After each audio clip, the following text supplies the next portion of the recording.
I work night shift for a small department in Central Texas. I'm often asked about the craziest things I've experienced on patrol. Most people might mention a firefight, some crazy vehicle pursuit, or a big investigation. But for me, it's different. Although I have experienced some of those things, my story involves something that went unseen. A ghostly encounter that still leaves me questioning why, to this day. It was around 4 a.m. I was dispatched to a residence where a woman had reported hearing suspicious noises. She said she heard movement in her attic and violent knocking on walls throughout her home.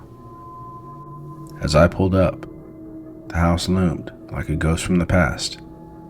It was old, with peeling paint and creaky wooden steps, but there were signs of a couple trying to breathe new life back into it.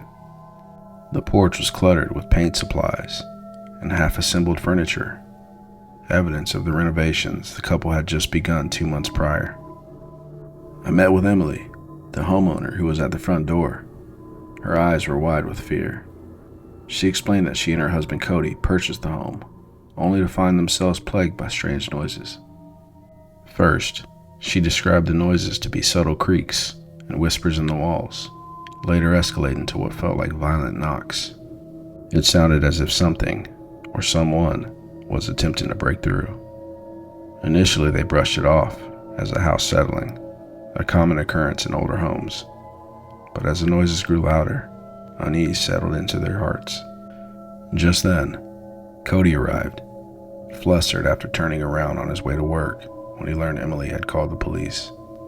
After exchanging pleasantries and assuring them that we would investigate, I did a quick check on the residents' call history. My stomach dropped as I discovered that we had never been dispatched to this address before. Around this time, my partner showed up, and we decided it was best to do a walkthrough of the house together. Stepping inside was like traversing a time warp. The air felt thick with dust, and every piece of furniture had its own story, trapped in layers of history. We searched the entire house, but found nothing out of place, returning to the couple in the living room to share our findings. "This house is old. It creaks," I began to explain, just as a loud, singular pound vibrated through the floor. It came from the guest bedroom upstairs. The sound was unmistakable, a fist striking the floor. My heart raced as my partner and I dashed to the room, throwing the door open. The room was empty, but filled with silence. We conducted a secondary search, inspecting the contents of the room. Only a few boxes labeled attic and storage. Frustrated, Cody entered the room and started kicking at boxes, shouting his frustrations into the silence. But then, in a moment of blind rage, he violently punched a hole into the brittle wall panel, tearing away at broken sections. Then he froze, breath hitching as he gazed into the gaping hole. I shined my flashlight inside.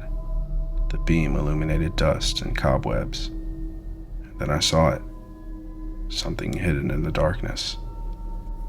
With trembling hands, Cody started removing more of the boards, and soon we unearthed an antique firearm, weathered and unmarked, followed by a small, creepy doll, stitched together by worn threads, no bigger than the palm of my hand.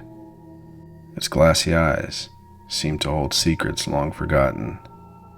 As we examined the crawl space further, we noticed strange scratches on the wall, like someone had desperately tried to claw their way out.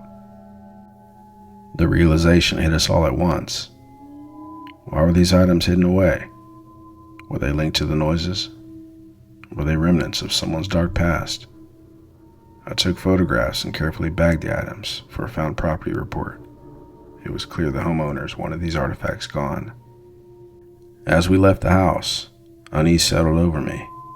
Over the next few weeks, I checked the call history repeatedly, but there were no further calls from Emily or Cody. I never went back to that house again, and the lingering question still haunts me. What had been awakened within those walls? And had we only scratched the surface of something far deeper? I guess we'll find out someday.